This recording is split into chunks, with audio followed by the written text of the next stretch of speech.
నమస్తే BTV7 news కు స్వాగతం. నేను మీ సోని. వార్తల వివరాల్లోకి వెళ్తే అనకాపల్లి జిల్లా నక్కపల్లి ప్రభుత్వ డిగ్రీ కాలేజీలో తల్లిదండ్రుల ఉపాధ్యాయుల ఆత్మీయ సమ్మేళనంలో ముఖ్య అతిథిగా పాల్గొన్న హోంమంత్రి వంగలపూడి అనిత. చెట్ల కింద వాటి కింద కూర్చొని తింటున్నారు మేడం. అలా కాకుండా వాళ్ళందరికీ ఒక డైనింగ్ హాల్ ప్రొవైడ్ చేస్తే బాగుంటుందని పథకం ద్వారా విద్యార్థులకు note books, text books, competitive material, practical manuals, students జాతీయ స్థాయి హాకీ పోటీలు కూడా ఎంపిక కావడం మనందరి గర్వకారణం. అనేక విషయాల్లో ఇంత మంచి అభివృద్ధిని సాధించడానికి కారకులైనటువంటి మన ప్రభుత్వానికి కూటమి ఈ రోజు గవర్నమెంట్ కు వచ్చిన తర్వాత ఇది రెండవ మెగా పేరెంట్ టీచర్ మీటింగ్ ఈ రోజు ఏర్పాటు చేయడం జరిగింది. దీనికి ప్రత్యేకంగా రాష్ట్రం మొత్తం మీద ఒకే ఒక రోజు అన్ని స్కూల్స్ లోని కూడా ఈ పేరెంట్ టీచర్ మీటింగ్ జరపడానికి ఈ రోజు గౌరవ మంత్రి గారు నారా లోకేష్ గారు ప్రత్యేకంగా దీనికి ప్రోగ్రామ్ డిజైన్ చేశారు.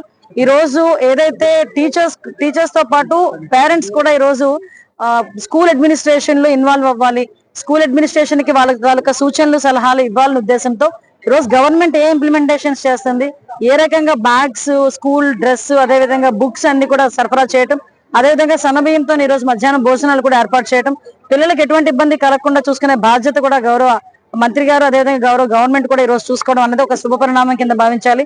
ఎన్నికల హామీలో భాగంగానే మీ అందరికీ తెలుసు, తల్లికి వందనంలో భాగంగా ఒక పాయకరావుపేట నియోజకవర్గంలో దగ్గర 38,000 మంది పిల్లలకి 50 కోట్ల రూపాయలు దగ్గర ఈ రోజు తల్లికి వందనం కింద కూడా మేము జమ చేయడం జరిగింది.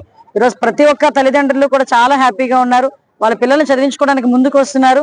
ఇందులో అద్భుతమైన విషయం ఏంటంటే ప్రైవేట్ స్కూల్స్ నుంచి తీసుకొచ్చి గవర్నమెంట్ స్కూల్లో జాయిన్ చేస్తున్నారు. మనం ఈ సంవత్సరం నుంచి కూడా ఆ కల్చర్ కూడా మనం చూస్తున్నాం. ఇది ఒక శుభ పరిణామం కింద భావించాలి. ప్రైవేట్ స్కూల్స్ లో చదివితే అదొక స్టేటస్ సింబల్ అని చాలా మంది ఫీల్ అయ్యే పరిస్థితి నుంచి ఈరోజు పిల్లల భవిష్యత్తు రీత్యా గవర్నమెంట్ స్కూల్స్ లో అయితే మంచి ఫెసిలిటీస్ ఉంటాయి, గవర్నమెంట్ స్కూల్లోని ట్రైన్డ్ టీచర్స్ ఉంటారు, వీళ్ళ ద్వారా చదివించుకుంటే కనుక పిల్లలకు మంచి భవిష్యత్తు వస్తుందని చెప్పేసి ఈరోజు ఆశపడుతున్నారు. ఈ రోజే గవర్నమెంట్ స్కూల్ పిల్లలు కూడా ఎంత చక్కగా మెచ్యూర్డ్ గా ఆలోచిస్తున్నారంటే, ఇందాకే ఒక పిల్లోడు వచ్చి నేను లా చేద్దాం అనుకుంటున్నాను మేడం గారు అని చెప్పడం, ఇలాంటి చాలా మంచి ఉదాహరణలు ఉన్నాయి. ఈ కార్యక్రమాన్ని ఏర్పాటు చేసినందుకు గవర్నమెంట్ మన చీఫ్ మినిస్టర్ చంద్రబాబు నాయుడు గారికి అదేవిధంగా లోకేష్ బాబు గారికి ప్రత్యేకంగా నేను ధన్యవాదాలు.